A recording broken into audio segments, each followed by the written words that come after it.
Arlete me mandou o desafio, eu, independentemente de tudo, disse logo que sim. Não sabia ainda a intempérie que ia apanhar no dia de ontem para chegar de Coimbra aqui, mas é com muito gosto, de facto, estou aqui. Cumprimento a doutora Maria do Rosário, cumprimento do Dr. Carlos, cumprimento os meus senhores, a representar os tribunais. Eu queria que isto avançasse. Aqui avança, mas ali não.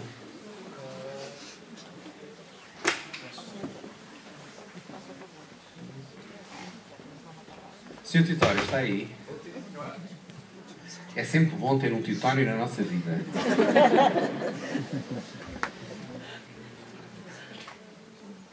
A parte da minha intervenção vai ser muito mais rápida, porque tudo o que eu vinha dizer já foi dito. Não vou repetir, o redundante é, de facto, de evitar, mas tenho-vos a informar, sobretudo, àquelas crianças que estão aqui na sala e que me levantaram a mão, que a sua situação pode ser uma destas estas 4 situações que em qualquer menu em Portugal podemos estar a vivenciar uma situação de risco.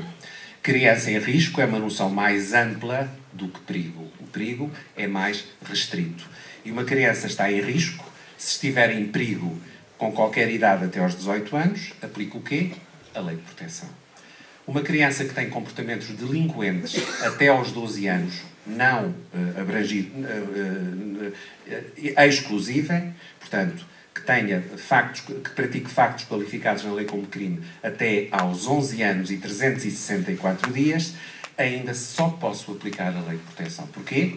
Porque a outra lei prima irmã, a lei tutelar educativa, só abrange o 3º degrau, isto é, quando uma criança atinge os 12 anos de idade e até aos 15 anos, 364 dias. Porque a partir dos 15 anos, 365 dias, ou seja, os 16, tenho uma informação a dar-vos. São crianças para o perigo, mas já são considerados agressores para o Código Penal, para o Código de Processo Penal, e até podem ser presos se praticarem crimes. Até aos 16 não praticam crimes, praticam factos qualificados na lei como crime. A partir dos 16, embora crianças sob a égide da proteção, já estão sujeitas ao regime penal. E por isso é o quarto sistema, criança com comportamento delinquente, prática de crime dos 16 aos 18 anos de idade. Estamos na lei de proteção. Foi aprovada em 2000, é a lei 147/99 de 1 de setembro, foi revista 4 vezes, 2003, 2015, 2017, 2018. Temos aqui também a regulamentação das medidas de promoção e proteção, temos aqui a legitimidade da intervenção sempre que há perigo, temos as situações de perigo já aqui foram faladas, do artigo 3º. Atenção que todo este elenco é meramente exemplificativo. A crueldade humana não tem limites, nunca poderia caber nas normas de uma lei. Estou a pensar de 2 casos específicos que me marcaram pela minha vida. Mãe que adormecia todos os dias os seus filhos nos bicos de gás para que pudesse, à noite, exercer a prostituição dentro da sua casa sem que tivesse,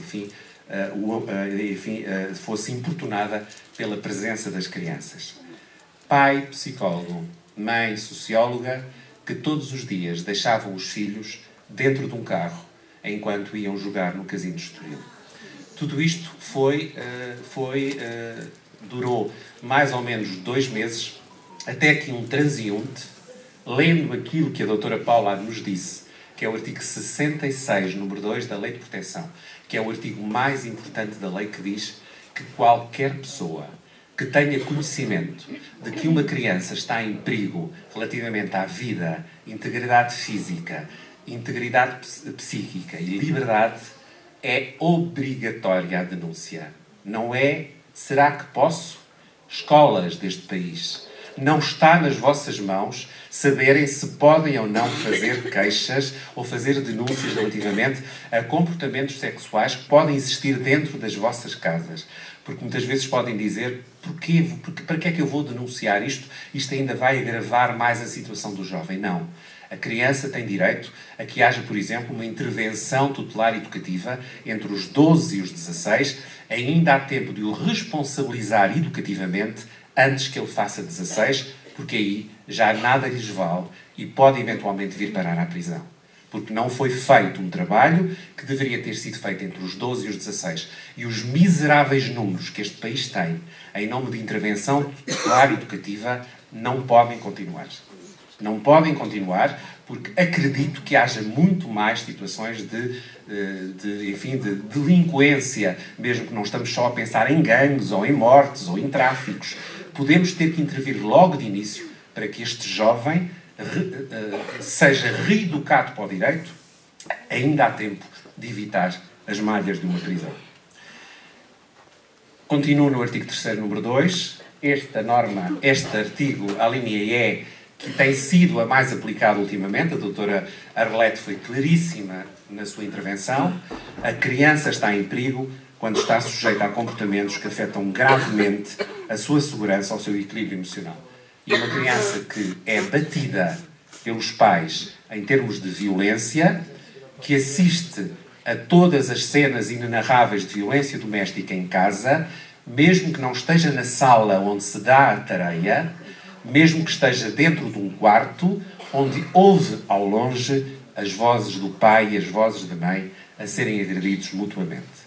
Esta criança é vítima, ponto final. Tal como o Carlos Peixoto nos ensinou, já não há a noção de vítima indireta ou vicariante. Estas crianças são vítimas diretas, vítimas de violência doméstica, provocam um stress traumático imenso que faz com que até juridicamente, cada vez se vai entendendo que um homem que agride uma mulher ou uma mulher agride um homem na presença dos filhos comete não um crime de violência doméstica, mas 2 crimes de violência doméstica em um concurso real de infrações. Uma em que a vítima é a mulher ou o marido e outra em que a vítima é a própria criança. Tenhamos todos noção de tudo isto. Depois, os princípios são estes, não vale a pena estar a falar neles, mas é importante falar-vos da audição obrigatória, também para as comissões. A lei é clara, não tem limite etário. Não há limite etário. O único critério para se poder decidir ou não de ouvir uma criança é a sua maturidade e o seu discernimento relativamente às questões que estão em cima da mesa. Acabou a idade dos 14, dos 12, não. A criança tem direito a ser ouvida, mesmo que não nos venha dizer nada, pode de alguma forma comunicar por sinais, pode comunicar por silêncios, por esgares, que depois são interpretados por quem de direito, mas a criança tem direito a ser ouvida apenas de acordo com a sua maturidade e o seu discernimento. Isto para os tribunais, isto para as comissões de proteção. E estão em causa, sempre que estamos a falar de lei de promoção, estas 2 garantias da nossa Constituição. Por um lado, o direito que os pais têm de cuidarem e conduzirem a educação dos filhos. Eu sei, apesar de saber que os filhos não pertencem aos pais. Mas também temos o direito dos filhos a serem protegidos quando os pais são omissos ou prejudicam os seus filhos, não os protegendo. E é exatamente estas 2 garantias que estão em conflito aqui na lei. E muitas vezes precisamos de retirar filhos a pais, contra a sua vontade. E o artigo 36, número 6 da Constituição, o que é que nos vem dizer?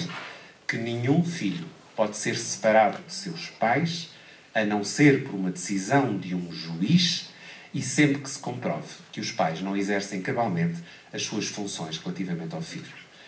Perante isto, pergunto, então e as comissões? Fazem, de facto, retiradas de crianças. É como se a Constituição dissesse os filhos não podem ser separados de seus pais contra a vontade destes.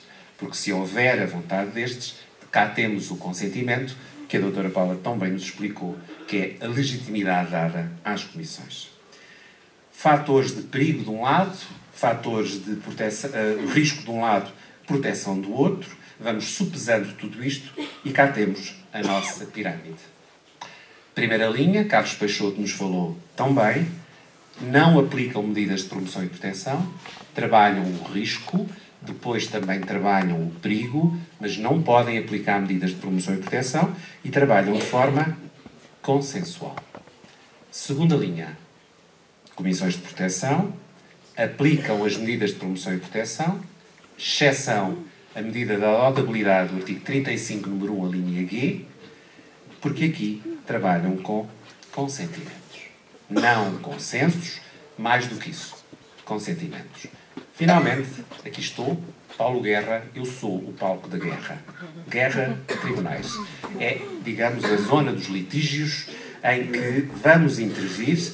Podemos, obviamente, intervir de forma consensual, basta que consigam um acordo de promoção e proteção, ou logo, se não conseguir um acordo, avanço para uma decisão judicial. E aqui é importante dizer que as comissões e os tribunais têm de deixar de ser um edifício de criação de moldes para ser um ateliê de costura à medida do corpo de cada criança. E por isso apelo às comissões para que estejam muito atentos na redação dos seus acordos de promoção e proteção, fazendo-os à medida do corpo do João, porque pode não ser o corpo da Mariana. Temos que ver quais são as cláusulas que se colocam relativamente a cada uma delas. E só chegamos aos tribunais como última instância nestas 4 situações.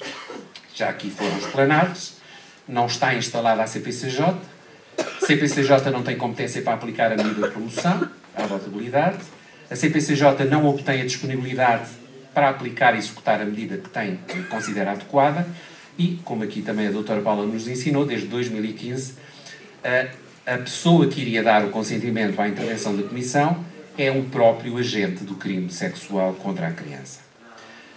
O azul não é prestado ou é retirado o consentimento, atenção, pode ter havido um consentimento inicial, mas depois retira-se quando a Comissão quer aplicar uma determinada medida, cumprimento do artigo 84, cumprimento do artigo 85 da lei. Quando o jovem se opõe à intervenção, mais de 12 anos, menos de 12 anos, se tiver discernimento para o efeito.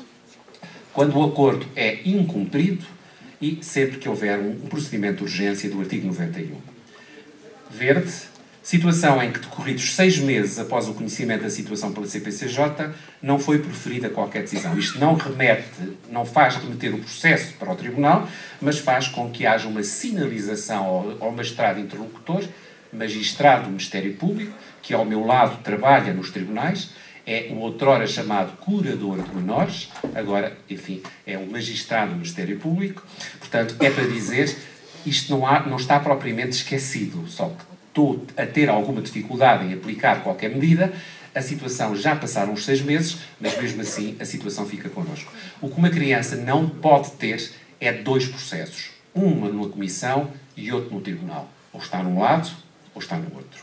E finalmente o vermelho, quando o Tribunal decida pela apreciação do processo da CPCJ ou quando o Ministério Público entenda que a CPCJ aplicou alguma medida ilegal e provoca que haja um juiz para lhe dizer não pode ir por aí. Sinceramente, não conheço nenhum caso que tenha ocorrido neste país, o que também fala bem da dignidade do sistema.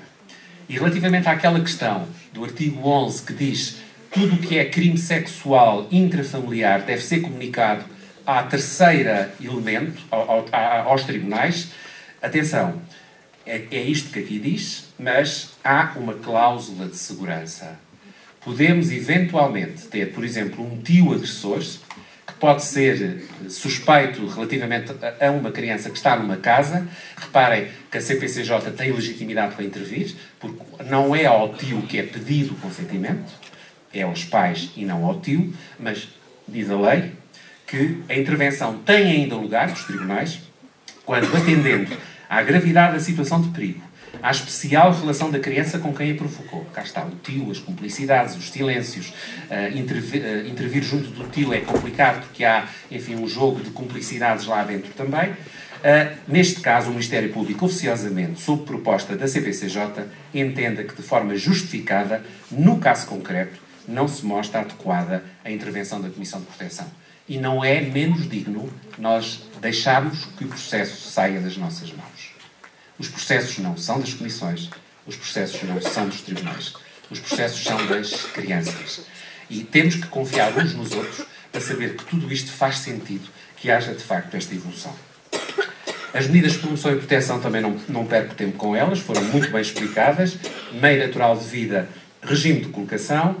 E o paradigma, neste momento, da lei de proteção é este: quer privilegiar o acolhimento familiar, em particular até aos 6 anos de idade, quer que deixemos o acolhimento institucional, não o diabolizando, mas transformando num acolhimento de facto que seja terapêutico, e queremos especializar os acolhimentos residenciais.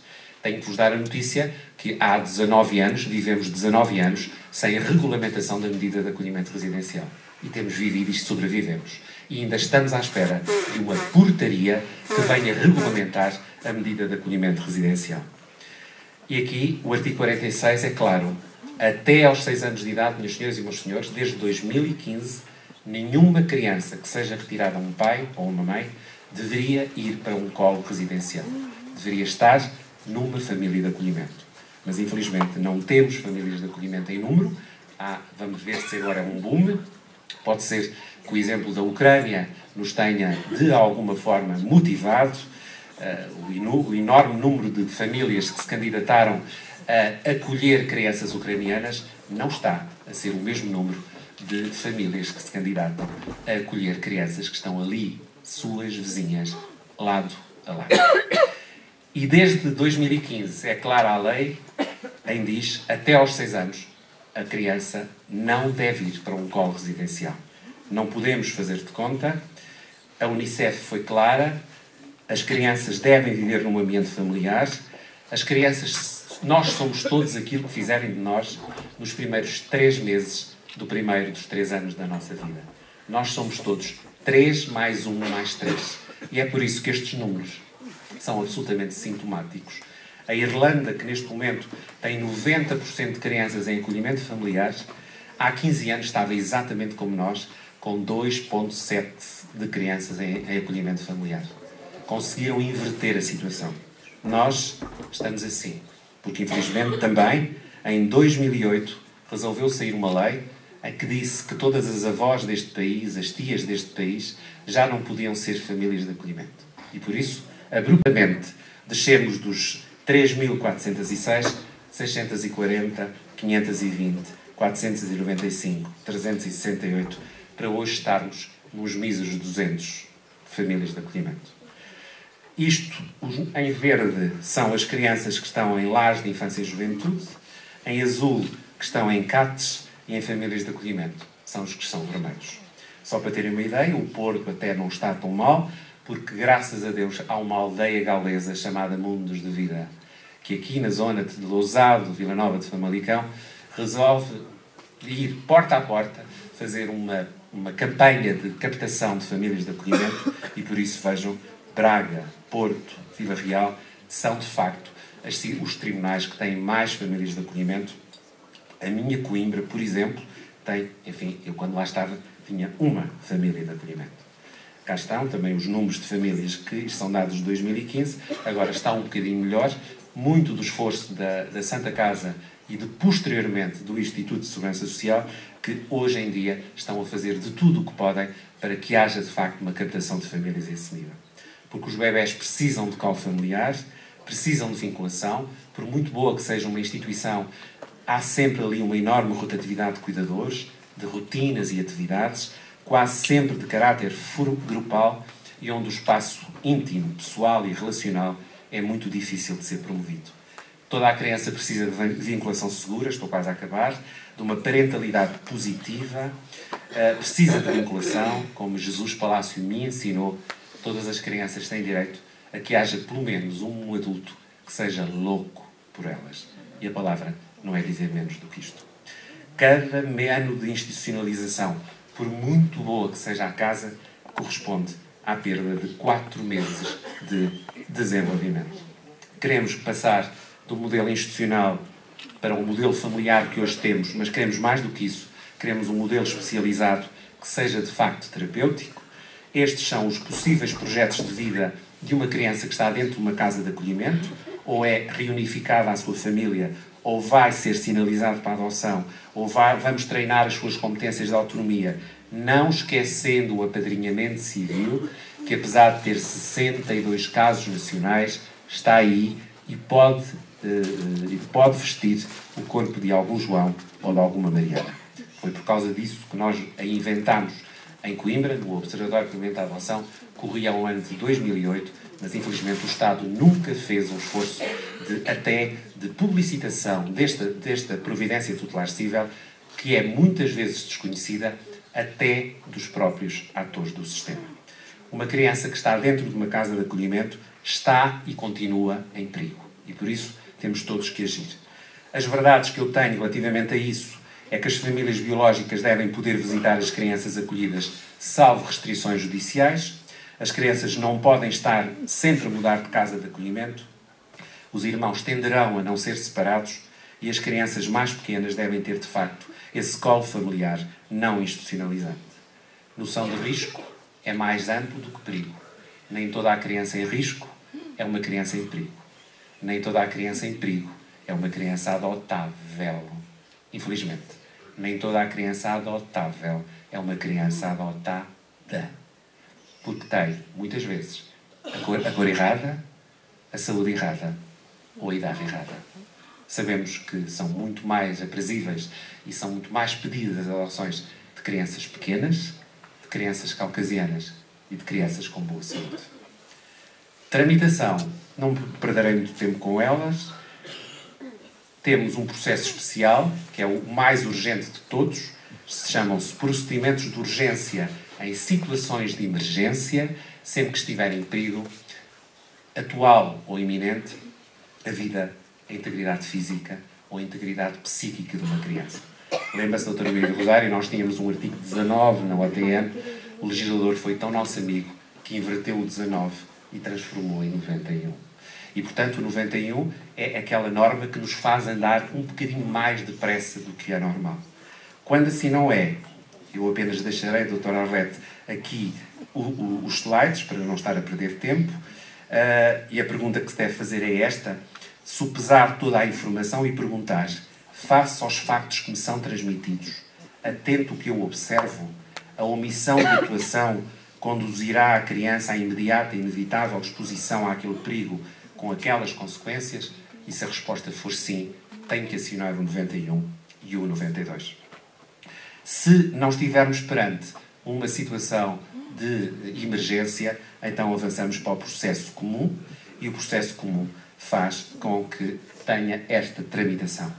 O MP é quem faz entrar o processo em tribunal, há um despacho inicial, o juiz profere um despacho de abertura de instrução, se considerar que dispõe de todos os elementos necessários, marca dia para uma conferência, pode conseguir um acordo de promoção e proteção, também pode conseguir um acordo tutelar cível adequado, isto é, pode-se regular o exercício das responsabilidades parentais sob a égide de um processo de promoção e proteção, arquiva o processo se considerar que deixou de existir perigo ou, pura e simplesmente, na sua ótica, nunca existiu perigo.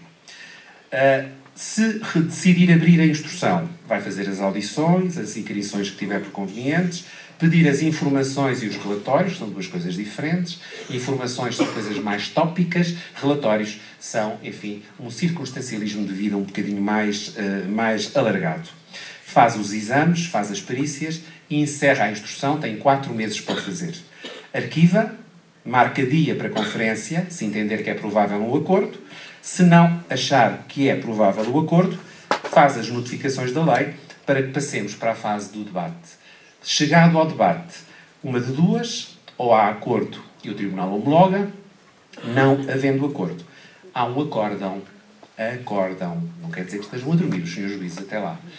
Acórdão porque é assinado por 3 pessoas. Um juiz becado, eu tenho aquelas vestes pretas que se chamam becas, os advogados vestem togas. No Brasil é ao contrário.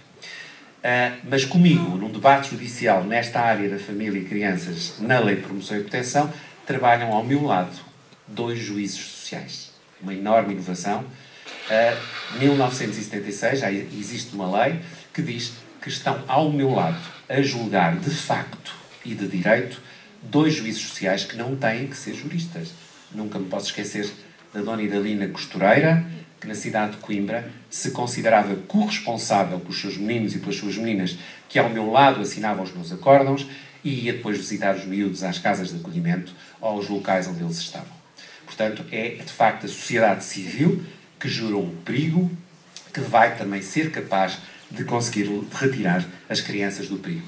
E é importante dizer-vos que já pelo menos conheço 4 casos nacionais em que os juízes sociais, não juristas, venceram o juiz becado.